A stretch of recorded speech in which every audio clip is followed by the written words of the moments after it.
everybody. We're going to go ahead and get started. I can't tell if my mic's on, but I got a heck of a teacher voice, so I can go mic or no mic. So, my name is Lindsay Hall. I'm the superintendent here in the Mahomet Seymour Schools, and I want to thank you for coming this evening to our first annual Personal Devices Parent Night. Really appreciate your time, and if you don't learn enough this evening, you can come back tomorrow night and hear the same meeting again, and we'll probably make some tweaks and make tomorrow evening's meeting even more efficient and better than this one. So this is our first go-around with this. I'm very, very excited to have so many of you here tonight. Appreciate you giving us about an hour of your time on a beautiful evening. We'll get you out of here before the sun sets, and you can maybe still enjoy some time outside on this gorgeous day. So we are enthusiastic and excited about moving toward a personal devices environment in 6th through 12th grade starting in the fall. And our goal tonight is to go over, hopefully, some of the questions that you might have and some of the concerns that you might have. This is admittedly a big and exciting change for our students, but it's also something that for many of our kids, they've had their hands on a computer in our classrooms for many years. And so the difference here is we are moving to a situation where in the fall, your 6th through 12th grade students are going to get a Chromebook that they keep with them 24/7 throughout the year. We're going to get it back at the end of the school year, and then if you have a returning student, they're going to get it again in the fall of 2019. So the format of our meeting this evening is I'm not going to talk very much because I'm not the expert here. I'm going to give kind of the 30,000-foot view of why we're doing this and why we think this is important. And then some other folks here to my right are going to speak, and I'm going to introduce them in just a few minutes. But we want to make sure that your questions get answered. So what we'd like to do is go through our presentation and then do some question and answer. Finish up at 7, and then if you want to stick around and ask more questions, we are happy to stick around and do that. In addition to that, we do have a special email address set up just specifically for questions about Chromebooks, and we'll share that with you in just a little bit. We don't ever want you to feel like you don't have the answers, or we don't want you to feel as though you're kept in the dark, or if there's some issue out there that you have to have more information about. That is why we're here tonight and moving ahead into the future. So I also just want to say one other thing, and that's this, before we get into the agenda. There will be bumps in the road with this. It's a big initiative, and I would never stand up here and say everything is just going to go 100% smoothly and perfectly. We're going to learn from it, and we're going to have to adjust and be flexible. But I balance that with that we've put in a lot of time planning and preparing. We're going to hear more about that, but we've visited other school districts. We've talked to other places that have done this. I came from a district that had personal devices, so I brought a little bit of experience with me. And we put our heads together, and we feel very well prepared. Our teachers have been going through a lot of professional development to be prepared for this. And in fact, a really cool thing is that we have a lot of teachers on our staff who are experts and who've been teaching other teachers this spring. So 2 people I want to introduce to you that are going to talk to you in just a few minutes. This is our Director of Technology, Jared Lynn. Jared is, the best way to describe his job is he's in charge of kind of all of the hardware and the infrastructure, the network, the devices themselves. His job in our district is very significant, overseeing all of our databases and, again, our networks and infrastructure. And then Chris Foreman is down here in the front row. Chris Foreman is our Director of Instructional Technology, and Chris is like the classroom end of this. He's going to be talking to you about what this is going to look like in your child's classrooms as we roll this out. And then in the back of the auditorium, Dr. Nicole Rummel, she's our Director of Instruction. She's been part of this planning and conversation, and also our school board president, Max McComb, is here as well. So welcome to those people, and I thank them for all of the work that they've done getting us prepared to move ahead with this. So, I want to talk a little bit about the why. Why are we doing this? Many school districts have gone to one-to-one personal devices. And let me just take a minute to explain the difference there. When we use the term one-to-one, it means there are just as many devices as there are students. And in fact, at Lincoln Trail right now, we are one-to-one. There's just as many devices there as there are students. Our students frequently work on Chromebooks there during the day, but they don't take them home. Personal devices is kind of the next extension of one-to-one, and it means that the students have them with them 24/7. And so we're going to talk a little bit about why we're doing that and what the educational rationale is for this and kind of the why. First of all, Mahomet Seymour has a tremendous reputation and a lot of ways that we can back up that we provide a very high quality academic and educational experience for our students. And we feel that preparing our students with technology furthers that so that we can continue to provide the highest quality education for our 3,200 kids. We want to embed technology into daily practice as a tool for learning. Whatever your child is going to do after they graduate from Mahomet Seymour High School, I can pretty much guarantee it's going to involve technology of some type. Whether they go to a 2-year program, a 4-year college, a technical program, the military, if they go straight into the workplace, they are going to be interfacing with technology.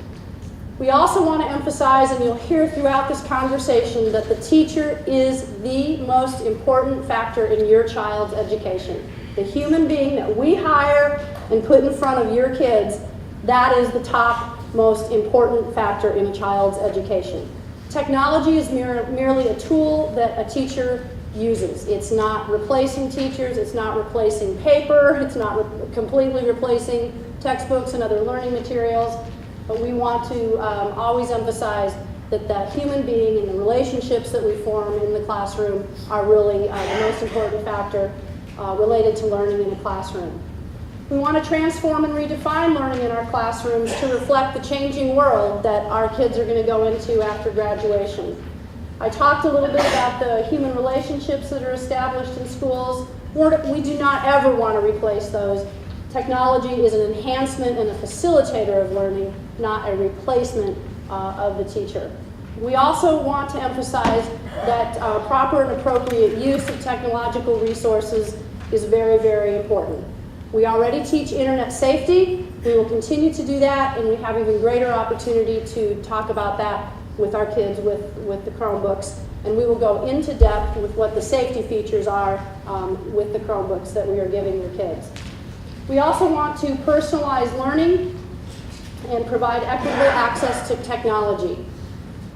With giving the Chromebooks to all 6th through 12th graders, we give that opportunity to every student to have technology, and on our end, we also have a consistent piece of technology that we can interface with.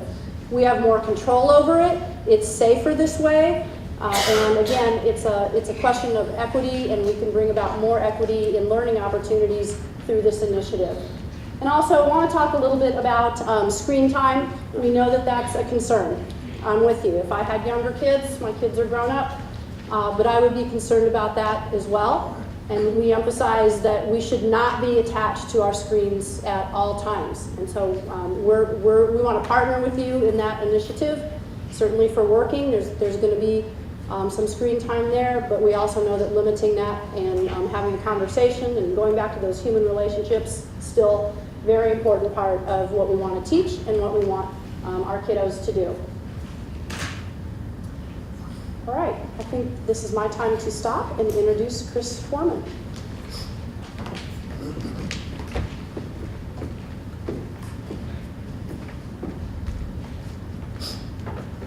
Thank you, Lindsay. Can you hear me okay? All right, so many of you know me. For some of you that do not know me, I was a 3rd grade teacher for many years at Lincoln Trail. And 2 years ago, I moved in this position as the instructional technology coordinator. What that means is that I do small projects with teachers. I can work on technology, things that they want to do in the classroom, enhancing a lesson or unit, but I also help Jared Lynn do big projects throughout the district. And some of you also know that I sit on the board for the Mahomet Area Youth Club, which is a boys and girls club that we have here in Mahomet. And so students students that do not have the same needs that you and I might have is something that's near and dear to my heart.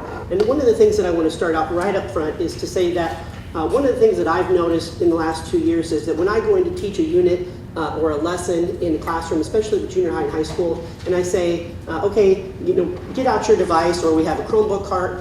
Some students have a device, some students don't. Some students have a broken phone, some students don't. Some students have a MacBook, some students have a Surface, some students have an iPad, some students don't. Some students have a really cracked old phone, some students don't. So one of the first things that I think is near and dear to my heart is leveling the playing field. We want to level the instructional playing field.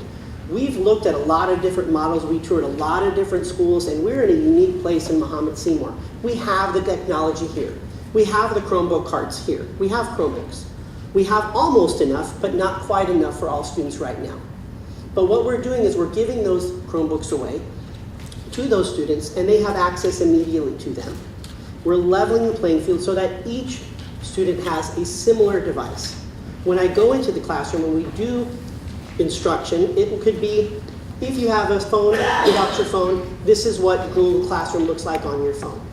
If you have a Chromebook, this is what Google Classroom looks like on your Chromebook. If you have an iPad, this is what Google Classroom looks on your Chromebook. Can you imagine how much time that takes to just get started with the lesson on multiple different devices? So this is also a time saver. When you have a BYOD, which is kind of like we have now, it takes up so much time. When you have one device, it also streamlines instruction. As I alluded to, Mr. Lynn and I have toured a lot of different school districts. We've talked to a lot of people over the last 2 years. We're not breaking new ground here. Many of your students that I know, or many of you know, family or friends that you might have that live in other districts, they've gone one-to-one a long time ago, or they've gone to a personal device model a long time ago. Some people in some other districts have not yet. We're kind of in a middle ground. We're not breaking new ground, but not every district around us has gone there yet. Personal device model is the standard now for that initiative. So each student has a device that they can take home that is their device for those 4 or 3 years, whatever they are at that school. One of the cool things that I thought that we did over the course, and we've done a lot, and you'll find out all of the different things we've done, is I sent out an alumni survey. So I got a list of alumni from Derek at Halfar. He's a junior high teacher. He's in charge of alumni for the teachers. And he sent me a bunch of emails, so I sent out this email a lot of different responses from students who graduated in the 50s and 60s, all the way to students who graduated just recently. And one of the comments that we kept getting again and again from students who have graduated recently is that college is an online world. Regardless of where they go, if they're going to Parkland or to university or to a college, and as Dr. Hall alluded as well, even if they're going into a trade, the military, or right into a career, you must have experience on a computer. You have to be familiar with what that looks like. This student said 3 years at U of I, they've been on Moodle, they've been on Blackboard. Everything that they do is on a device. Most of their assignments are launched through a device. And again in the survey, we saw the results that said, Mahomet Seymour prepared me academically, but Mahomet Seymour was not quite there technologically. So we are at the cutting edge instructionally. We are blowing other districts out of the water with our academics, but our technology is just lagging behind. We're not quite, and that's based on alumni surveys that said, I wasn't quite prepared. And so that's one thing that I want you to consider as well as we go into this initiative. Go ahead, Jared. So 2 of the things that you have with you, there were handouts at the back. The first one is the responsible use policy. The second one is the Chromebook damage and replacement policy. Those are policies that we've worked on and created. We've looked at countless districts. We've toured different districts. We've talked to different technology directors and coordinators as well. And we've come up with these new policies. These are policies that we'll need you to sign off on before we issue the device. There is a personal device parent website that you can link to. It's under For Parents through our district website. This is also on there as a digital copy. So if you lose this copy, you can always find it on our website. There are a lot of other resources that you can get as well on that website. Now, board policy is something that is through the school, for the school board, and some of these policies are also in the handbook as well. But these are policies that we wanted you to be able to have your hands on and see. And Jared's going to talk a little about, Mr. Lynn's going to talk a little bit more about the damage and replacement policy. One of the things that I really liked about the responsible use policy, and you might have seen it called acceptable use policies in the past. As a teacher, I really like to talk about rights in the classroom and responsibilities. These are the rights that I have as a student, and these are the responsibilities that I have as a student. So sometimes we get caught up in this is my right, and this is my right, and this is my right, and we forget our responsibilities. But I don't want my students, I don't want our students to forget their responsibilities with technology as well. So that's why I really leaned heavily on the board and on the admin committee to talk about it and to really name it a responsible use policy. And so you'll see the language in the responsible use policy. The student agrees to do all of these things. And then the last part is more of a technical speak about all of the things that will happen if they do not do those things. One thing that we're going to talk about a little bit later more is professional development. We've done a lot of professional development this year. I've coordinated professional development for the teachers all throughout this last semester. The professional development is taught by teachers for teachers. And that's something that's been super valuable. As we talk to different districts around the state, a lot of districts did not prepare their teachers. They just dumped the Chromebooks in the teacher's room and said, use these. We thought it was very, very important to us that we make sure that the teachers were prepared. That's something that I fought very hard for, was practical professional development, that the teachers will be ready to teach kids with the tools that they already had and the kids were already familiar with on day one when those Chromebooks showed up in their classroom. One of the other things that we did was a test class that's going on right now. Some of you may have a student who's a junior in Mr. DiFilippo's 5th hour U.S. history class. We're doing a test class right now. So those students have already, those parents have already signed off on these agreements. Those Chromebooks, the style that you saw in the back on the right-hand side of the table for the high school model, those have already gone home with those students and they've been doing it for the entire 4th quarter thus far. And we're getting a lot of great feedback, immediate feedback, and we're going in again next week to talk to the class, get an update again as well. As I alluded to before, we've done some school visits. We just took a group of junior high and high school teachers to Meridian, which is a small, is in Macon, Illinois, which is a small town just outside of Decatur. Similar school district to us, kind of a bedroom community for Decatur. And they've been one-to-one for 3 years. Similar model with Chromebooks, similar junior high and high school. And we learned a lot. The teachers were very appreciative of that visit. Mr. Lynn and I had been there before, and we thought that was an exemplary model for us to go visit. And the teachers are going to share with the other teachers at the junior high and high school later next week about what they learned and what they saw. So we really feel like we're getting a lot of preparation. We're taking a well-rounded approach towards professional development for the teachers and getting them ready. One of the other things that I've been doing throughout the year, the last 2 years, have been tech talks at each school. So as a techie teacher, just kind of teaching teachers about technology tools that they can use to enhance their lessons. And I can go and I can teach the whole group, and then I can do individual lessons with teachers as well. That's something that the teachers have really been open to, and I think that that's something that we've got a lot of positive feedback, and I see some teachers in here as well that have been to many of those, and that's something that I think has been super important for us to do as well. And then parent-teacher information night. So the device and management and replacement plan basically states that if your student damages it or loses the Chromebook, we have fees set in place that are predetermined so that there's no hidden secrets as to what this is going to cost to your parents. So if a student makes one claim, it's $50. It doesn't matter what it is. If you have a damage to the Chromebook, it's $50. Second claim, $100, and then the third claim is the full replacement cost of the Chromebook. Now, we didn't specify what that is because the Chromebook costs go up and down. They're pretty much holding steady at about $200 per device, but I don't want to say it's going to be $200 because it could change next year. It could drop. It could come back up. If the student loses it, it's $150. Now keep in mind, if your student loses it or if it is stolen, we do have the ability to do some basic tracking. So they need to notify us immediately if they lose that device. The sooner that we know about it, the sooner that we can potentially capture it and get it back and reintroduce it into the environment. So if they do lose it more than once, we will remove those take-home privileges just because you're a repeat offender. The case is much, much less cost. 50% of the damage of the case is $8. So the cases are a lot less expensive. If you continue to do it, multiple claims, full replacement cost of that case. So a little bit of details about the device.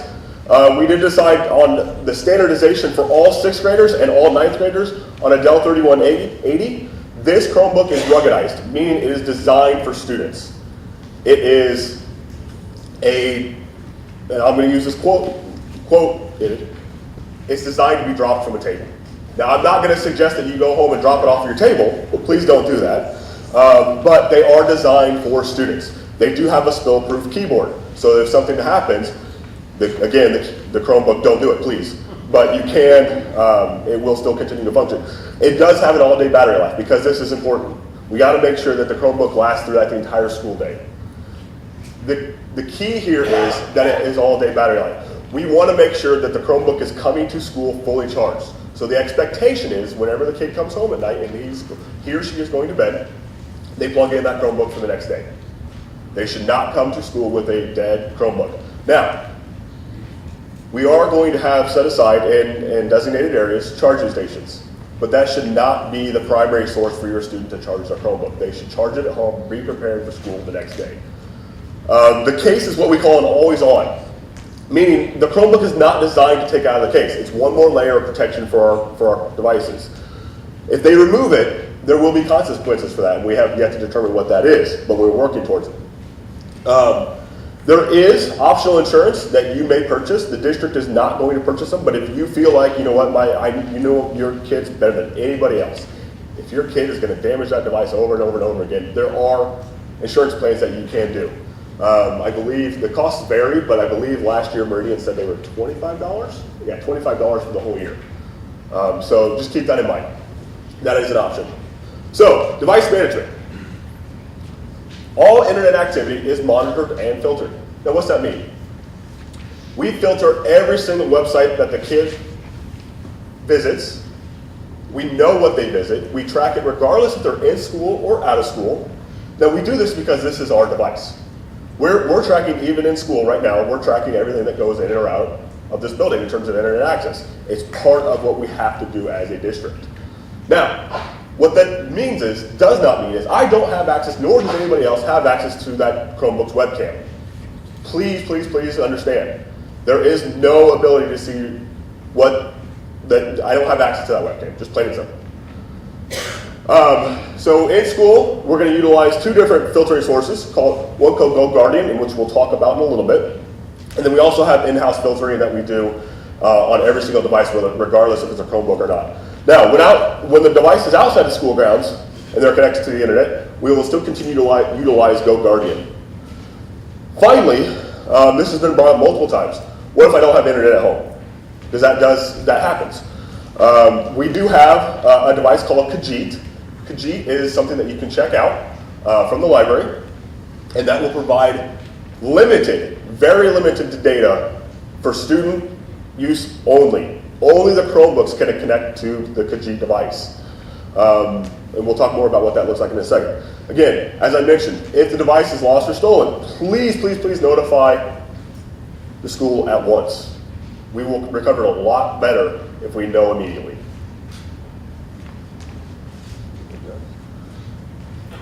All right. So one of the things that we've been doing with Google Apps for Education, it used to be GAFE, Google Apps for Education. Now it's called G Suite. So you can go home and you can Google Google Apps for Education or G Suite. Since I was a 3rd grade teacher many moons ago, we've been using Google Apps. So Google Apps or working with Google products for your students is not new for any of your students. So even the seniors here have had 7 or 8 years as a school district on Google Apps for Education. So we decided that we would tailor all of our teaching and learning for in preparation for going towards a personal device model around Google Apps for Education. Now, you know earlier in the comment from the student, some teachers some schools have used Moodle. Some schools use Blackboard. There's a new one called Canvas. There's a lot of online learning management systems, but Google Apps for Education is free for school districts. And Google has said it will be free forever for school districts. So we as a school district can register and we can get Google products. They're much like Microsoft Office. So if you work with Microsoft Office, Google products are very similar to Word or Excel.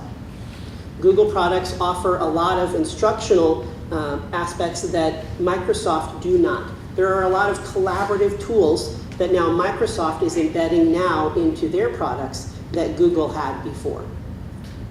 One of the things that we decided to do after we decided that Google Apps for Education would be our learning management system is we decided to run all of our professional development for the teachers starting in January. All of the early dismissal days are taught by instructors that I've worked with, that I personally vetted, and I know are experts in the area of Google products. They have been the teachers for all of the other teachers. So we sent out a survey for all of the teachers, said, you know, what would you like to take as far as these Google products go, Google Docs or Google Forms, Google Sites, Google Webs, Google Classroom, Chromebook Basics, how to just run a Chromebook, what does a Chromebook offer, what does a Chromebook look like, how do I turn it on, and then some other things that you can do that go beyond Google. A lot of fun teacher tools that instructors can use in their classroom to enhance their lessons.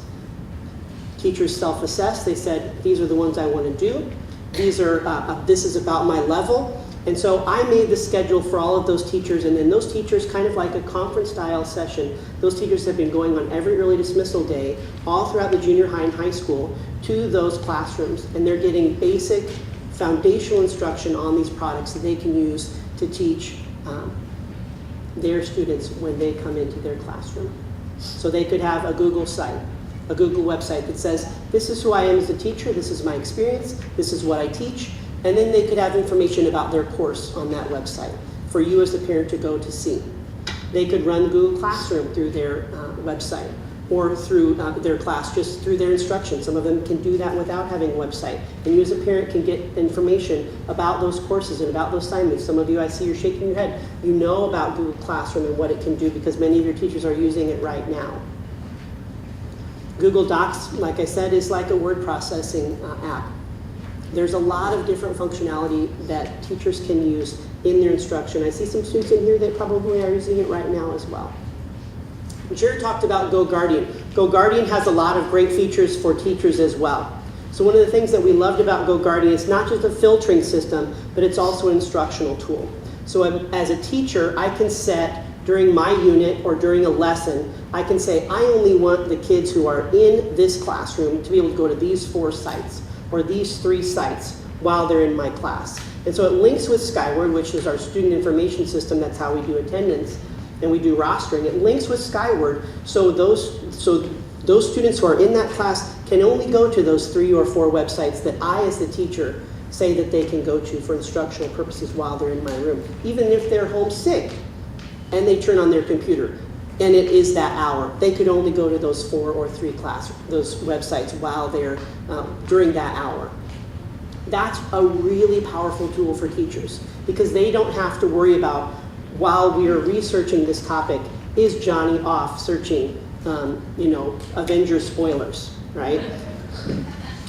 He might be, right? But I need to make sure that he's researching world history or World War II.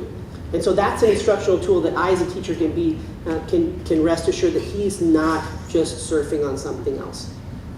It also tracks in real time where they're going. So if I say for the first half an hour of my class, I only want them to go to these 2 websites. But the last half an hour, I want them to be able to surf and do research. So the last half hour, I can see where they're going in real time, and I can also go in if I go by my computer on my desk, and I can check to see where they all are in real time, and I can say, oh, Johnny's off task. I can chat with Johnny real quick, and I say, you're supposed to be on this World War II site. You know, and, whoa, how does the teacher know that? And then he goes right to that site immediately. So that's a really cool instructional tool as well, and I would encourage you to Google GoGuardian as well when you get home. We won't stop PD. Dr. Rummel has got a lot of great PD lined up for this summer. And then continuing next year, there'll be a lot of pop-up PD. She's calling it based on teacher needs. So whatever the teachers need, whatever they're requesting, they'll do pop-up PD for the teachers moving forward into next year. Go ahead. So, obviously, you as the parent, this is a big change, for sure. We know this. One of the things I want to make sure you understand is the district is providing a baseline, basic filtering. We have to remain in compliance with what's called CIPA, or the Children's Internet Protection Act. If we do not remain in CIPA compliance, we can get in trouble and lose funding. So, again, all that is doing is just doing baseline filtering, protecting our children against things that they're not supposed to be going to. So it's very, very basic. And keep in mind, this is just a best effort, meaning we may not catch everything. We're going to do our best that we can, but we cannot guarantee 100% accuracy. But we have a redundancy built in with Right. GoGuardian. So we also have a filter called Fortinet. Right. Fortinet is our basic filtering system. It has. What GoGuardian does, it offers another layer of protection for our kids. One of the things that I really loved about it is that for Fortinet, it had ability to do offsite filtering called FortiClient, but it didn't have the same robust qualities that GoGuardian does. What GoGuardian does is it has all of these different school districts around the world that it works with. And so kids are searching for this thing and that thing, and it's updating constantly what kids might be searching for and flagging different search terms and different words. We could never keep up with that and plug those in. But using a service like GoGuardian, that ensures that those districts, it's funneling all of that in together, and it's protecting our kids for all of the new and latest different flagged terms that other districts or other places are finding. We couldn't keep up with that on our own. GoGuardian offers so many aspects that I think you'll find, for me as a teacher and a parent, it is a really very powerful tool. Now, if you would like additional filtering in your home or device control in terms of setting restrictions as to when the student can use your Wi-Fi at home, these are some of the devices or things that we came across. Circle with Disney, Torch, OpenDNS, and Google Wi-Fi. All of these provide additional filtering tools that you can use in your own home. Again, these are not going to be supported by the district, and they're not required to have. But if you would like to set restrictions as to, okay, student gets home at 4 o'clock, but I don't want them on the internet until I get home at 5. You can say no Wi-Fi from 4 to 5. So that's what OpenDNS and Circle and Google Wi-Fi, all of those do that. Those are parental restrictions. Keep in mind, how you manage your home is still up to you. We're not saying because your child has this device, all of a sudden the floodgates are open and you can browse whatever you want at any point in time. You still need to do what is right for your house. That is the most important thing here. So GoGuardian, what is it exactly? We kind of alluded to it a little bit, but it's a suite of tools for assisting in instruction. So there's the teacher component, as Chris mentioned. We can restrict what students are doing. We can chat with students during our lesson. We can also see in real time what they're doing, but only during my lessons. So as soon as they walk out of my doors, GoGuardian knows based off the time that the student is in the next lesson, and they're going to be held responsible by another teacher. There also is filtering, so one more layer of protection for our students in school and out of school, and then also they have the theft recovery, which we did talk about briefly. So it's more than just one component. It is a vast array of things that we are introducing. So, you want to take G Suite? I'll take G Suite. Yep. Yeah. Just want to break down for you a little bit more about how things might change, or some of the language or some of the apps that students might be using, and how they might be communicating to you instructionally from this point on. So one of the things that we're encouraging teachers and students to do is to use G Suite or to use Google as their learning management system. And that's a different frame of mind. It is like going into university where you're thinking about a Moodle or a Blackboard, where this is my platform for learning. So my assignments, my information about my teacher, all of those things are coming through Google. Will that happen overnight? No. Will that happen with every teacher? No. We will gradually build and we will get there over the course of 1 or 2 years. But the language shifts, the idea shifts where this is a management system online. It's just like having a binder, right? You have a binder, you have your different subjects. I loved my Trapper Keeper as a kid. I loved my different tabs. Some of you that know me know I'm an organizational freak and I love to have things organized and properly in their place. This is a system that's just like that. It's a great management tool. It's a management system for you as a parent. It's a management system for your student. It's a management system for the teacher. So if they want to communicate with you or they want to communicate with their student, they're using Gmail. If they're giving assignments, it's through Google Classroom. Google Classroom is a very powerful tool that teachers can use to launch their instruction, and they can launch assignments through Classroom. You as a parent can get on Classroom. You can join Classroom and you can see notifications from your students' assignments. Are they late? Are they on time? How many have they turned in? You can even get grade notifications as a parent through Google Classroom. Google Classroom, as I said, is free for educators for all time. Is it as robust? Is it as powerful as some of these paid versions? No. But it offers so many of the functionalities, and just like every other thing with Google, there are surprises and new things happening all of the time. Added features all of the time that as an instructional technology coordinator, I'll turn it on one day and something will be there, and I'll turn on something and I'll turn it on the next day, something new will be there. It's surprising. It's offering more and more fantastic things every day. For regular assignments throughout the day to enhance the instruction, to support the instruction, teachers are using docs and forms and sheets. What forms offers, that's maybe one that's not as familiar for you. Sheets is like Excel, docs is like Word. Forms offers a chance for teachers to use it's a form like a quiz. So when you launch a form, you can ask questions and you can get responses. It's not just a survey tool. You can turn a form into a quiz. You can add pictures. You can do cool things with forms. And you can get grades from your students just like you would with a paper quiz. It's really, really cool. And as I talked about before, Google Sites, many of you know that your teachers have websites. Some of you have elementary school age students.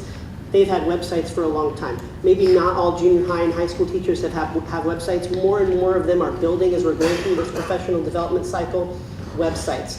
They're going to put their information about their courses. They're going to put information about themselves on there. And I would encourage you to look at those as well. Thank you. So we talked briefly about Kajit, but Kajit is a district-owned mobile hotspot. It provides limited, like I said, limited Wi-Fi only to Chromebooks. Your cell phone can't connect to the Kajit device. Your personal laptop cannot connect to Kajit. Only district Chromebooks. Keep in mind, it also has very limited bandwidth per day. You're only allowed 500 megabits per day. And it's only designed for educational uses. They automatically block Netflix. They automatically block Hulu. So your child's not going to go in home using our mobile hotspot and watching Netflix. It just can't happen. It won't work. These will be checked out through the school library. And if we see that we have an influx of needed Wi-Fi and mobile hotspots, we'll provide more as needed. So this is very, very important as well. I'm not on call 24/7, unfortunately, for these. I apologize for that. But we're not going to provide support for the Chromebook connecting to your home Wi-Fi. It's just impossible for me to troubleshoot thousands upon thousands of mobile or of home internet access. We are not restricting mobile or Wi-Fi at home in terms of what the Chromebook can and cannot connect to. That is very, very key. The student will be able to connect to any Wi-Fi that is open and out there and that they know the password to. But if there is some sort of request or problem with the Chromebook itself, we are more than happy to receive an email, chromebook@mscusd.org. Please, if you have any questions or concerns or, hey, my Chromebook's broke, please send us an email. We will get that resolved as quickly as we possibly can, sometimes even remotely. So. questions? We have some wireless mics. Dr. Rummel and Dr. Hall, if you have a question, please raise your hand. We will hand you the mic so that everybody can hear you.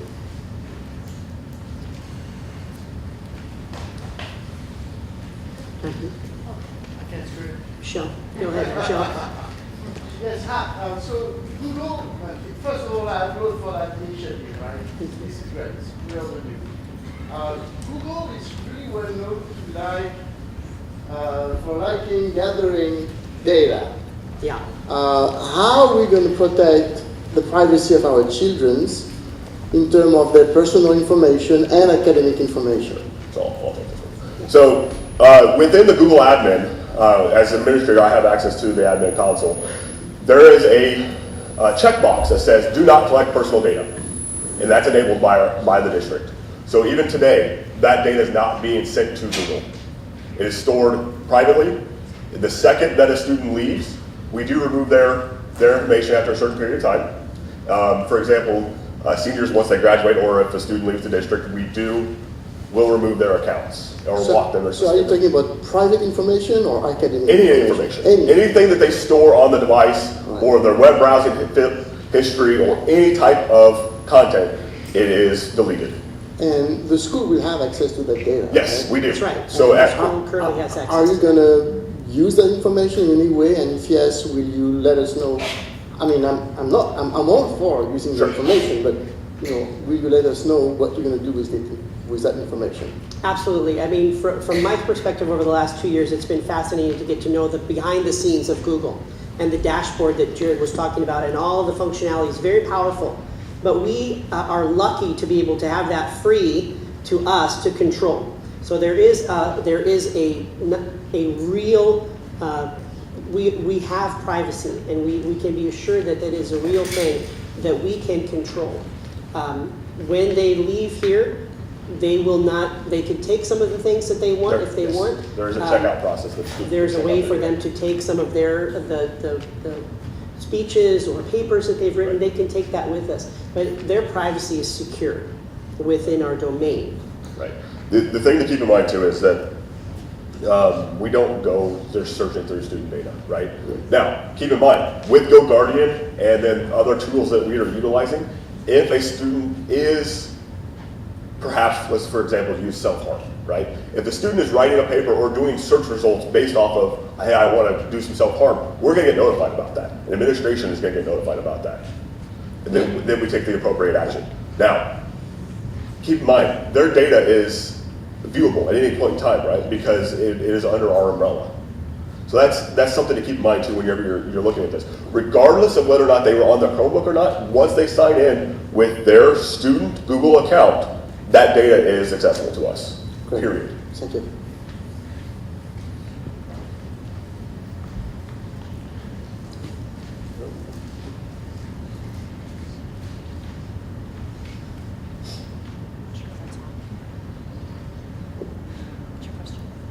There you go. Yeah. So I have two questions now, because I have one follow-up to his. I understand you're being sensitive to personal individual data, but I've seen some of the presentations and slides that they do, and I don't know enough about what she's doing to know if she's able to make those presentations public. So she will make her Google Slides and their kids, so they're putting a lot of personal information. They've got friends' names, their city names. Are they able to publish that or make that searchable on the web? So That's part a of great question. Yeah. So part of the restrictions that we have enabled, and you have the option whenever you're configuring your Google account. We do not allow student data to be transmitted to share a link outside of the district. For students. For students, staff is different. But for students, it specifically says that nobody outside of Muhammad Seymour is able to view these slides, docs, presentations, whatever. Now, if they check them out and remove them from their account, I have no control over that. I've lost control over that. But as long as they're using their Muhammad Seymour account, then we have a lot more control and granularity over what that looks like. And that goes for Gmail too. As students start using Gmail more frequently, they cannot email outside of our Correct. domain. Correct. So as a teacher, I could get an email from your son or daughter, but your son or daughter could not email a friend who's in another district or a teacher at another school from that account. How recent is that? Because I have been able to see my daughter's presentations. She has been able to share them with my Gmail account. I've been able to go in and edit them in real time. Sure. So I'm asking that question because if I'm able to do it, she should be able to do it. Were you logged in as her, or did she share you a link? She shared me a link to my personal Gmail account, which I was able to access from And you work. definitely were not, I'm not doubting you in any way, shape, or form, but you were 100% signed in as you, correct? Yes. Okay. We've been making modifications. Again, we've been looking at this test class over and over again, and we've been making modifications. I'll need to double check that in terms of making sure that that is actually enabled. But yeah, that is 100% the way it's designed, is that the students are not supposed to be able to share outside of the Well, box. and I get that this is learning, so there's education. There is, to be absolutely. learned That's as well. not- But I wanted you to know I could do it, and if I could do it, anybody could do it. Thank you very much. So my second question then is, I'm assuming that the student fee that's been established to pay for these is permanent. And I think that this is a worthy initiative. What is the replacement plan for these Chromebooks? I know where I work, there's like 3 years for laptops.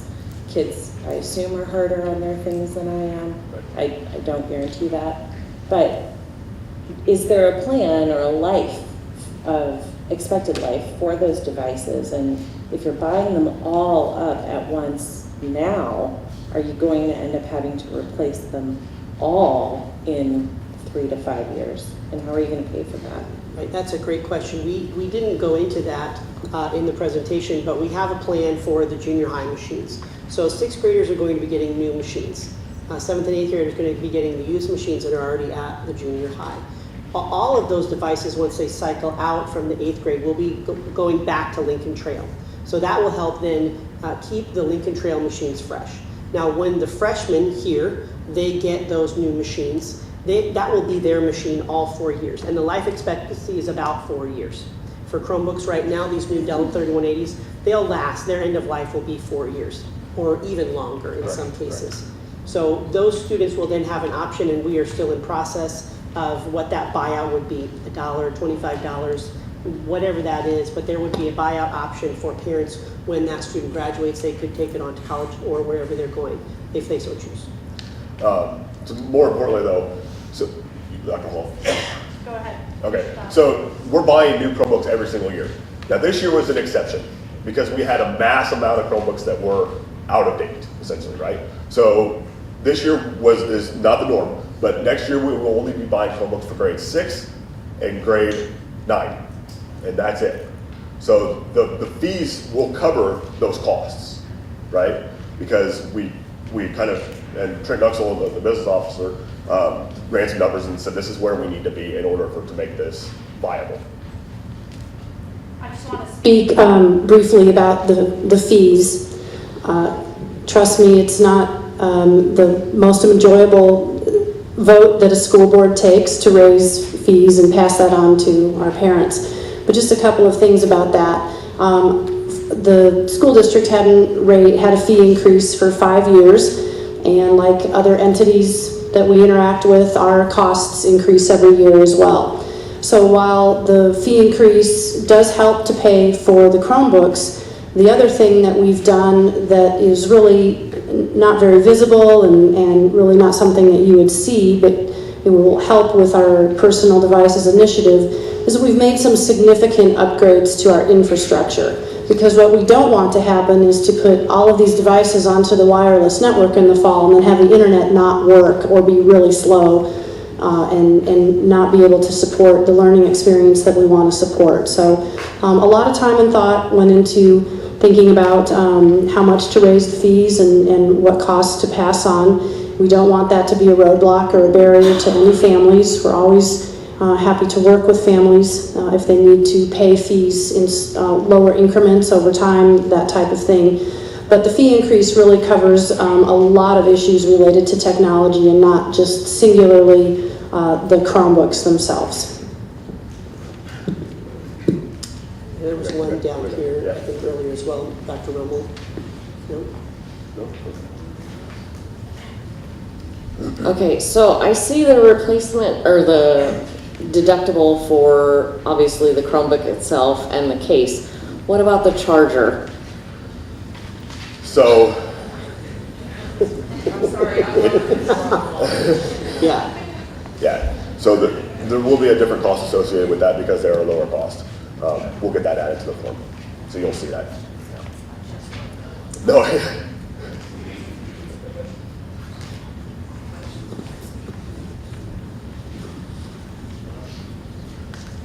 There we go, okay. There you go. With its new Chromebooks, is the textbooks going to be on the Chromebooks? Are they going to be online? I know my kid right now, he carries all his books to every class. His backpack is so full that it rips out all the time. There's no room to put anything else in there. Dr. Rummel could also answer a little bit about that, but I'll just say, for the model that we're looking at for the junior high, now right now at the junior high, you may know that they have the big binder, right? Students have a big binder that they take around, and they're not currently using their backpacks to go from class to class. So the case that we've chosen for them has a sling and has a compartment for the charger, so that they can sling it over their shoulder or themselves, and they can still carry all of their books or their binder to class with them. The one for the high school is a little bit more professional, a little slicker looking, and that can go into their backpacks. Now, I can't speak for the next 2, 3, 4 years, but the trend in general, I'm specifically for what's going to happen with our students, but the trend in general is more and more textbooks are going online, and more, when you buy a textbook even, there is a huge portion of the instruction that happens online. There's an online piece or an online suite to whatever curriculum that you purchase. And there is some online math that I believe that they're doing, some other things that they're doing. So will all textbooks go away immediately? Probably not. But throughout the next 5 years, I would say yes, more and more. Well, will they get more time to be able to go to the locker? I mean, right now they don't have enough time to go to locker between classes, especially if they go from one side of the building to the other. If they don't have room, I'd hate to have to buy 2 backpacks for my kid to put all of his books and laptops and everything in to go from class to class. Right, and that's why we wanted to go with the case with the sling so they could take it with them wherever they went. Yeah, for the high school, I would encourage you to look at the case in the back. It's pretty slim, pretty slick, and it'll slide right into the backpacks. And that's one of the things that we wanted to do with the test class as well. So, But it has. Yeah. So keep in mind too, not only will they can put it in their backpack if they so desire, but it does have a handle that they can carry. yeah, This is so not technical, yeah, but you're going to have a classroom full of black bags yeah. and luggage going through a feeder. Sure. Can we be marking these? So that On the case, there is a place where many school districts they put their student information card in them. You can also when you get the case, there's a little white information card where you can put your name and it slides right into the plastic Okay, sleeve but it's But- not on. like, but you you know, can- 5 feet, I can take it and put, I mean, what Yeah, are we looking at to be it's able the to mark student's, this thing? it's the student's case. It's the student's case. So if they want to mark it, Okay, that's what I mean. yeah, Like, there's nothing that says that they can't. Now keep in mind, Right. if it's damaged, Yes, no, absolutely. They can put something on their case or in their case to indicate that this is mine. Right. They could slide something behind the Chromebook. And they're gonna somebody get says, it. oh, that's mine, they could put something in there that's identifiable for them. Absolutely.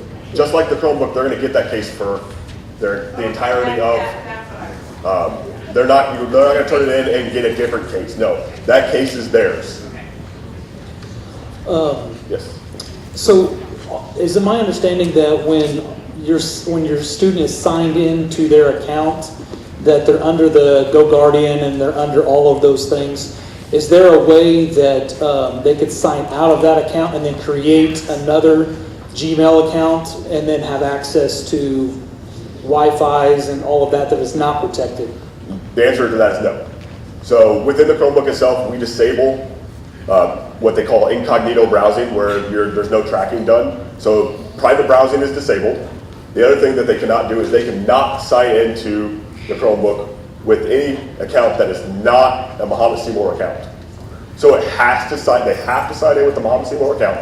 They cannot do just a random person. They cannot do just a normal Gmail account. It has to be a Mohammed Seymour account. Now, I will tell you right now, if you go home and ask them about that right now, that is not the case because they're not assigned to a particular student. So the devices do allow for what we call private browsing currently. But as soon as this summer hits and we start to roll these out, then we're going to switch that model to a model where it says they can only sign in under one account on one device. Okay? Yep. When you say that, if they forget their Chrome, they can't sign in and do their own book on someone else's. They can sign in on somebody else's, but they cannot sign in on a non-district owned device. It would have to be. Now, that brings up another point. What happens if a student forgets their Chromebook? They left it at home or they left it dead. We will, as a district, have loaners available. Now, I'm going to be honest with you. They're not the best Chromebooks. They've been used and abused for the past couple of years. But that's what we have to work with, right? So we will give them a loaner until they're discharged or until the next day they bring theirs in. So just to keep that in mind as well. You got it. Nope. Hang on, there's her first one. Yep. So the apps that you mentioned that have the screen time limitations, are those just router limitations? So you're not having to install additional applications onto the Chromebook? Yeah, they're essentially physical devices that you would place connected to your modem at home. Okay. And then the Chromebook would connect to that device. And some of you may already have these. I don't know. But they're options, right? There are tons of them. The list was way too long. I just kind of picked the top 5. Gotcha. So if we have applications that we use currently at home, we can't install those You applications? cannot install them to the Chromebook, Okay. no. Not on the Chromebook. No. Okay. So the Chromebook, keep in mind, we have to make sure that whenever a student is utilizing a Chromebook, that we're not letting them install whatever extension or app that they want to try and circumvent our filtering, because that happens, right? So we have to limit those restrictions. Now, if you place something in line, so if it goes from Chromebook to a device, then to your modem, we can't stop that, so then you can filter all you want. Does that make sense? So again, whatever you filter at home, that's your decision. If you want to go above and beyond as to what we're filtering, by all means. So my question was about the responsibilities in the policy. Kids are really good at circumventing rules and finding ways to get around responsibilities. Sure. The guideline is about the Chromebooks. Will cell phones be included in some of these responsibility guidelines too? Because I'm assuming kids will still be allowed in the high school to use their cell phones. Sure. So cell phones are still filtered, baseline filtering only, just like they are today. If they're on our net. If they're connected to our Wi-Fi, we filter them baseline. Now, if they turn off their Wi-Fi, there's nothing I can do about it, right? But it's as far as like restrictions and rules that we place on that device, there's not a whole lot I can do about it, right? It's their device. We're talking specifically about district-owned devices. And each, going back to the gentleman's question earlier about policies in the school, backpack policies or time between classes, those rules are not changing, and those are different, even though they might cover or overlap with this initiative, they don't speak necessarily to this initiative. And so a classroom teacher's cell phone policy will still be up to them, or may change depending on the principal or the vice principal, what they decide as a school or what the teachers decide. So even though there's some overlap here, a lot of those things will still stand that are already here. Policies and procedures that are currently in place, we're not changing anything like that. You got one in the back. Got a question about printing at home. Yes.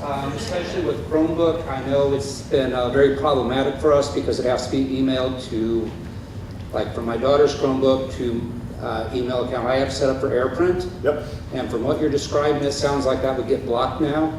Should not. No, we don't restrict in terms of printing. Okay, but you said you couldn't email from your account to an outside account, which is how it seems to print. So you're utilizing AirPrint to print to a Yes. Account. Okay.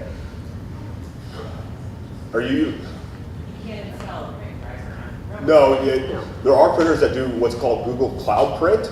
Yes, and that's what I think we use, and it's been very problematic. Sure. I don't have an exact answer for that one. But as far as printing itself, we're not saying that the device can't print. How you figure that out, unfortunately, I can't. Again, it's really hard for me to troubleshoot every single problem, right? And like, I can come up with a different solution, but it may not work for you. It could work for the person next to you, but it's going to be very depending on house to house. It's just not feasible for me to work with that. So, you have, Go ahead. you have a disconnect then Sure. between your teachers and the technology. Sure. So if you can't download extensions or printer drivers, then I think as a system, we'll have to agree that these students cannot print from the devices that the schools are issuing. And that's okay, but if you can't forward out the assignment to another email account so you can print, then I think there just needs to be some sort of established understanding then from the teacher's perspective that they can't expect the students to print at home. And that could cause problems. So it's just something you may want to consider because it's already become an issue. And that's this a great year. question. And that is something that we've gone back and forth with, full disclosure, with student printing this year. That is something that we've gone back and forth with, like I said. One of the things that we're encouraging teachers to do, and that's the reason why I wanted to do this professional development, is encouraging teachers not to go completely paperless, to a paperless world, right? I don't think that's realistic right now. That's where we want to go. That's where we're headed in many ways. But the reality is when I'm in classrooms or I'm in the library, students come in all the time and they email or they bring something to Ms. Oakes, who's a librarian, and they say, could you please print this off for me? Or if the teacher so desires, they could say, turn these papers into Google Classroom, and then I will print them off because I want to grade them, physically grade them. And there are many times as a teacher instructionally that I want to see something two-dimensional. I want to see it in front of me. I need to grade it with a pen. I agree with that. I'm not disagreeing with that. But I think there are ways that we can go about that and we can support teachers and students to get there eventually. So you brought up an interesting point about the email, right? They can log into their Google account on a device that's not a Chromebook and still print. As long as that has that bill. Correct. Right. Correct. It has to be. Sure. So how are they printing their papers now? They come into school and they. On the sixth grade. Sure. Sure. So Yeah. there is the opportunity. We haven't explored it too in depth, but there is the opportunity that we can configure it so that the devices can print. There is also the opportunity we can say that the student can email out, but they can't receive in. So there's lots of different things that we can do. And keep in mind, we're not going to get this right the first time. We're gonna learn, and we're gonna depend on your guys' feedback as well as our students to figure out what we're doing wrong, and we're gonna fix it. And I'm in total agreement, but I think what we need to do though is start as tight as possible. Sure. Because we want security tight. Absolutely. We can loosen up. Absolutely, and that's the most design. important thing, I think, for everybody in this room is that our children are secure. Right, and that's the design from the very beginning. Again, if it becomes a problem and it's too restrictive, then we'll have a conversation and we'll look at it. But we need. Obviously, you'll hear from people. Absolutely. Yes. Absolutely. Right. People But won't say- if we start with the gates wide open, Right. we're going to hit huge problems, and we don't want to do that. Do that. So if my kids walk into my home office and they need to sign in to print something, and they sign in through my web browser, what data on my web browser is going to be exposed to the school district? It should only be their content. As soon as they sign Just out, whatever they're doing once they're signed in from that point until they sign back out, correct. Right. But if they forget to sign out, then anything. Then anything that they search would then become, Okay. we would have access to that as well, or that you search or whatever. So part of that goes along the same lines of like teaching our children how to like sign in and out properly. Make sure, whenever Digital citazenship is something digital that's taught from third citizenship. grade. Doesn't matter if it's Google Apps or Facebook. If you're using a public kiosk, make sure you sign out of whatever that is what you were doing so that the next person who walks in doesn't have access to it. So any existing search history that's on there from work Doesn't get is touched. not gonna be Nope. combined or brought in? No. No, it still stays separately. And keep in mind, you don't have to sign into the browser. They can just go to Google Docs and sign in, and then that's the only place that they're signed into Google. Could we go down here? She's been Yep. very patient. Lots of questions have been getting answered by. Yeah. It's great. Sure. My kid is homesick one day. Mhm. And they didn't have access, they'll have their Chromebook at home. Can they sign into like web access during the teacher's instruction and kind of be in school even though they're sick? So, yes, in some cases, that's some of the cool things that I've been a part of over the last 2 years is we've been able to even, through a Cisco tool called WebEx, we've been able to WebEx the teacher's instruction live for students who have been homebound or on extended sick leave. We've been able to do assignments through Google products, Google Classroom, and dumping video. So we would tape a video and then we would put it in a shared folder for a student who was who had a great opportunity to go to a big city and do a project in that city for activity that they were involved in. So this student was gone for several weeks. We were able to give that student multiple classes that were taped and all of her assignments through that platform. So there's a lot of exciting capabilities. But keep in mind too, it depends it on depends on the teacher. And I would say when we're just getting started here in August, Right. we're not going to be there. We're not, Right. yeah, correct. Yeah. Teachers, Yeah. it's going to be steps before we're to that point. And I know on my computer, if I'm working away and all of a sudden it says, oh, you need to update. Sure. Are these Chromebooks gonna have that little pop-up that's like, you need to update GoGuardian, you need to update this? No.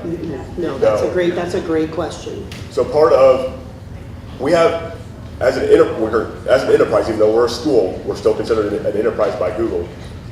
We have a lot of granularity and control. So we can say Chromebooks do not update. We can restrict updates and say from now until next year, just stay where you're at. If there's an update, ignore it. And we have that control. So that's one of the things you got to keep in mind too is your home versus what we can do as a district are two completely different things. We have a lot more capabilities that Google provides us versus what you can just do at home. All right, and then, can they still, like right now, we don't have Chromebooks, so. Sure. He's been using this computer, he went out and bought a laptop with his money he made a couple of years ago, he tested forms. Sure. And he's used that, but he accesses Google Classroom using that, does his assignments and sends them in. Most of the time, 99% of the time, it works fine. Sure. But every once in a while, can't get it to save, can't get it to send, Sure. can't get it to, I'm like, print it out, take it to your teacher the next day. Absolutely. It goes to the printing. We need to be able to have that ability at home to use our own computer, if something's wrong with that Chromebook, it needs to get that assignment done on time without being penalized. And print it out so that we have that opportunity to not get penalized. This brings up a good point. So you mentioned that he has his own laptop and his own device. The whole premise of the Chromebook is that we cannot, let's say we're getting a test, right, an electronic test. There's no way with your personal device that we can proctor that test safely. So the idea that the Chromebook, yes, they already have a device, but we prefer that they utilize theirs. Because one, we won't be able to filter them as well, because we won't have GoGuardian on that device. Number two, the teacher can't see what they're doing in the classroom, because again, no GoGuardian.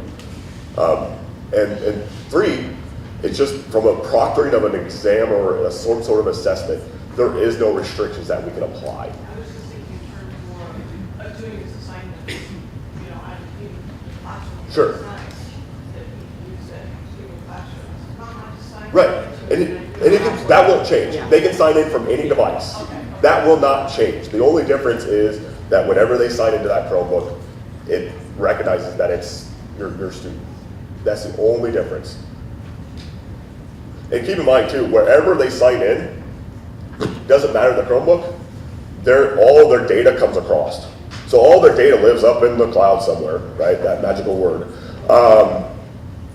But whenever they sign into a Chromebook, it pulls all that data down and they have access to it. So all of their preferences, all of their settings, all of their things that they have custom set, all their home pages, right? All of that stuff will just come down and work just like they're used to. And they're doing this now already. The only difference is we're sending them home. So it sounds like they'll be able to access everything that they currently can. Correct. That's not going to change. Nope. It's going to be a mandatory Nope. If we decide as parents to keep the Chromebooks at school, is the school going to provide a safe place as well as church capabilities to keep those at home? Or, I'm sorry, keep those at school?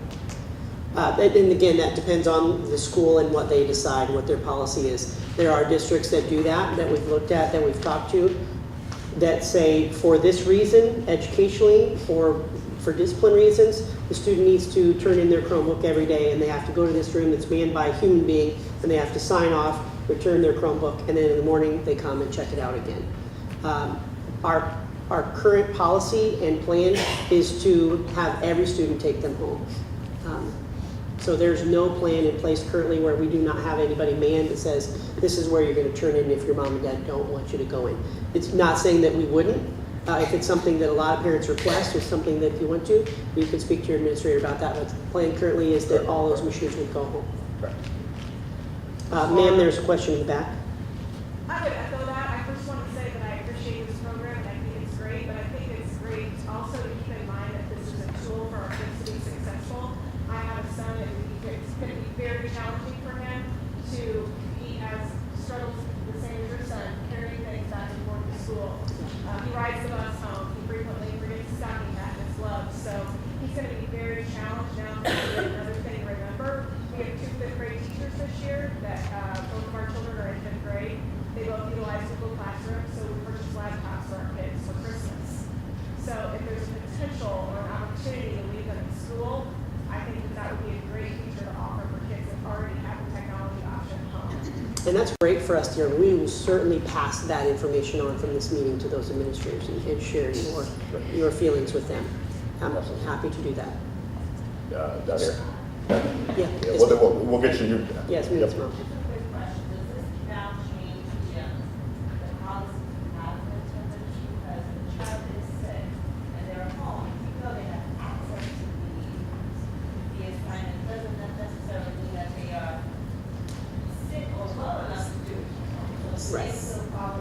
Yeah, you're talking about for like makeup work and things like that, yeah. There's been no change to the, to like the makeup work policy or attendance policy. Yeah, and just right, it would be the same as well as, let's say they did go on and they worked on a group project during it, doesn't mean that they're counted present for the day either, so that will remain the same. Yes. How are IEPs affected by this? Like my son quizzes, tests, all of that too. Yeah, so this initiative does not replace or change a student's individualized education plan. That is still a team decision in terms of what that looks like.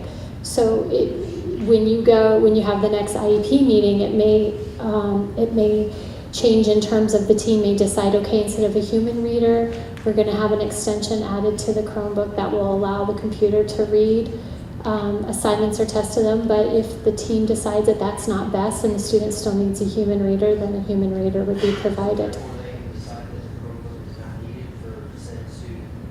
The IEP team?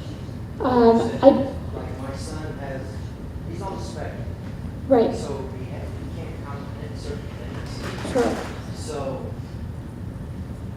what you're saying is basically they can elect to exclude the Chromebook in certain areas. I'm saying that nothing overrides the IEP team's decision and what's written in that plan. So in the IEP, we can have it written, no Chromebook, correct?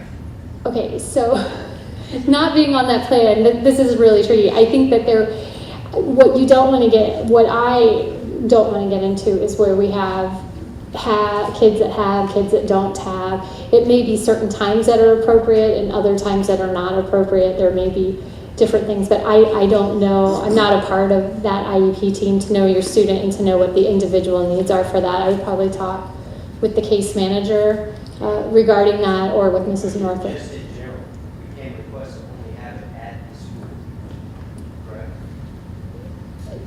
You're talking in terms of the IEP? No, that's in general.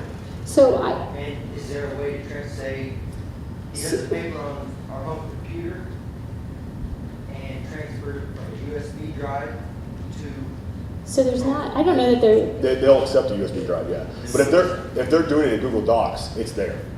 So regardless of if they do it on your home computer and they log into Google and they save it, which happens automatically, the next day when they come into the Chromebook, it'll show up.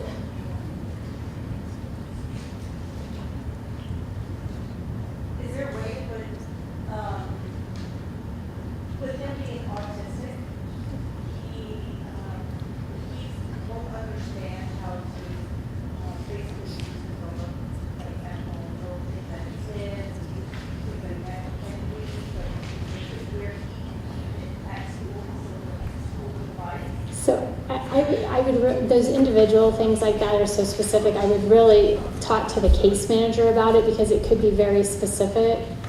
As you said, in general, we haven't talked about having a specific place that this is where Chromebooks stay that are not going home at the end of the night. I also came from a district where we had a one-to-one initiative, and we had iPads, which are much more expensive than the Chromebooks. They went home every night and they came back every night, and it just was kind of the thing that we did. But I would definitely say if it's a situation with a student with an IEP, that would be something that the IEP team and the case manager would talk through about that student's specific needs.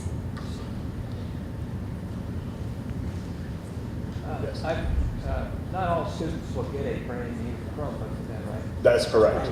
Right. So, I've heard some of them are in pretty bad shape, even missing keys. right. So all the ones that are in bad shape are not going to be utilized.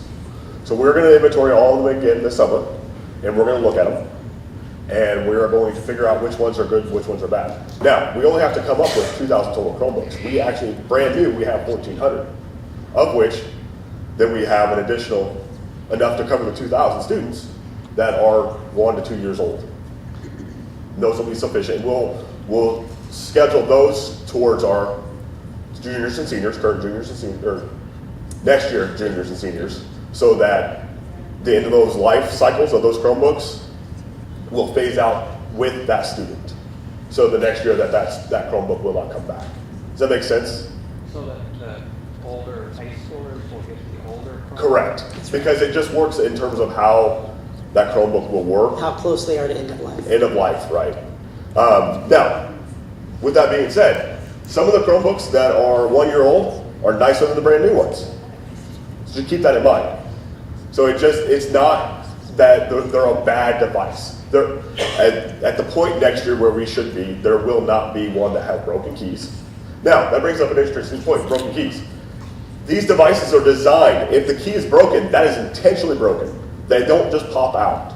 So again, if you see that, please notify us so that we can address it accordingly, because we can replace those keyboards. These models are educational models. Right. So they are designed to be working in the classroom. They're designed to be ruggedized for student use, for classroom use. So some of them are a little bit older, but we are going to have a crew of student workers. They did last summer a lot of things that are going to help us again for this summer and for this year's work by inventorying all the Chromebooks. We know exactly what we have and we know exactly how old they are now. So that will help us triage those machines this year, this summer, to get those older machines to the students that it's more appropriate for those machines to be in for closer to end of life, like Mr. Lynn said. But we'll have so many new machines that we will be able to cover those and minimize that. Follow up, go ahead. Yeah, there was a mention of upgrading infrastructure, and Yes. that would include the Wi-Fi system. Yes. Here at the high school specifically. Right. Are there plans specifically to upgrade the high school Wi-Fi? Yes. Because I've heard there are problems in some classrooms. Yes. That's So let me address that. That's correct. There's a slow connection. Right. So this summer, we're going to replace every single wireless access point in this building. And then additionally, we are adding additional wireless to this building. So those dead spots that you hear about in the basement, as a prime example, those will go away. We are covering those bases. So that has already been approved by the board. That'll begin as soon as school is out. It'll be done very, very soon. Junior high will be getting similar work done as well. So these are steps that we've taken. We recognize that we have shortcomings, and we are addressing those accordingly. Yep. Down here again. And then we'll do that shit. Yep. Oh, sorry. Yeah, go ahead. I have two You hear him, questions. so. Are there going to be issues for summer school, for high school? Or the kids going to keep them the entire time, or they just don't get them? How long is summer school? We won't be ready to roll out for summer school. Yeah. So we won't, not for this summer. For the following summer, that's a really good question because one of the things, I think it might depend, just kind of depends on where summer school falls because we need to get the Chromebooks back. That's when we'll be checking the state of the Chromebook, the damage, looking through, doing updates and things like that. So I think it'll just kind of depend on where that falls and the time. We'll know kind of this summer how long all that re-imaging and stuff takes to know where we'll be for next year. Ideally, I would like to get that back to them so that they can utilize it. But obviously, at some point during the summer, we do need them. They cannot keep them all summer long. And then for who does like a lot of music classes, they're going to use their Chromebook in high school a lot more than a kid who doesn't. Sure. What if they're, like, they start as a freshman and by their junior year start to act up? Are they going to be issued a new one? Or? We will evaluate that every single year. Okay. And if it's something that we needed to address, we absolutely would. Now, the That's why disciples they're that we turning them over this summer. right, that's why we are turning them So in. if We you are found one in the summer, they right. would get a new one, they would We would replace it, yes. So one of the things that we discovered whenever we did our site visits is that they did discover this problem, right? They were on year 3, they were expecting them to last 5 years, they started not to. So again, the district is looking at that, and we're going to be proactive about it. If we need to address it, we will. It's not just something we're going to say, well, it's supposed to last 4 years, and it's not, sorry. We're actually going to, yeah, if that's necessary. If we can replace the parts, we'll replace the parts, because that's always cheaper. That's right in line with what I was gonna ask is, mid-year, my son's using it, and we all know how wonderfully dependable electronics can be, no Sure. matter how careful we are Right. with them. Sure. What if something goes wrong with electronics? So Are you gonna charge us? So if it's not damage that it looks intentional, right? And we can tell, we can pretty quickly tell, yeah, that was dropped on the floor. Then that would be considered, accidental damage. But if it just stopped working, the district will cover that costs. Right. If there is something that, again, that was not caused by the student using it, then that's the district's responsibility. But if it was student problem, right? If they drop it on the floor, like let's see how high we can drop this on the floor before it breaks, then that would be something that we would. Hoping that that's discernible No. accurately by. And it pretty quickly is. We can look at it within a couple seconds and go, yes, this is a manufacturing problem. And then we will address it accordingly. In the back. Spinning off of both of those questions, then, when we turn in at the end of a school year, will they get that device back the next year? Absolutely. They will get that device in that case. The serial number will be linked to your student's name. Right. So that will be their machine, and that's how we can see if it was stolen. We know, oh, this is John's machine. Why does Tony have it? So we can track it that way. Sure. Yes, ma'am. So if it's working correctly, and you turn it in Yep. to get fixed, will they get a loaner? They will get a loaner, Yes. correct. And you mentioned loaners before wouldn't be as good. Sure. So it'll be a lesser. It'll be over, but it'll still function. That And it depends on if they need it for the day, or if Right. it's something that's going to need to be sent away, or we have an independent contractor that we work with, it may be a couple of days. It may be something they need a more dependable device. And If we it's just for will. 1 hour, Right. we just take whatever's there. But if it's, this is going to be 2 or 3 weeks, we'd give you a reliable one. Absolutely. Would they be able to access all of their? Yes. Absolutely. Yep. Everything's in the cloud. Yep. they So everything can lives up access in that magical cloud again. As long as they have access and they can sign in and remember their password, which is the key, they will have access to everything. I get you. Yes, ma'am. The screens in these Chromebooks, you said that they're more durable. Yes. My daughter's Chromebooks, we've had to replace the screens on both of them 2 and then the other one 3 times. And Yeah. one just fell in the backpack in the case from lap to floor one time, the screen Right. broke. Are they more durable? Yes. So again, these are educational models. You can go on YouTube and you can look up that particular part number. You'll watch them drop it on the floor, open it up, and it works fine. They're ruggedized. They're designed for education. Not that You you as a Best parent- Buy or off of Right. Amazon. These are different models and You as a manufacturers. parent, I don't think have the opportunity to go and purchase one of these Chromebooks because they're specifically designed for education. So I would just say as our group is dwindling slowly, we'll stay around and answer Absolutely. questions that you have, but it's almost 7:30, so I don't want everybody else to feel obligated to sit. Yeah. But as long as there's questions, we'll be here and we'll answer your questions that you have. And thank you for coming out Thank you tonight. very much. Thank you so Yeah, much. we'll be back tomorrow night for round 2, so you're welcome to come back. But it won't be any new information No, it'll be tomorrow exactly night. the It'll just same. be a repeat of tonight. So thank you.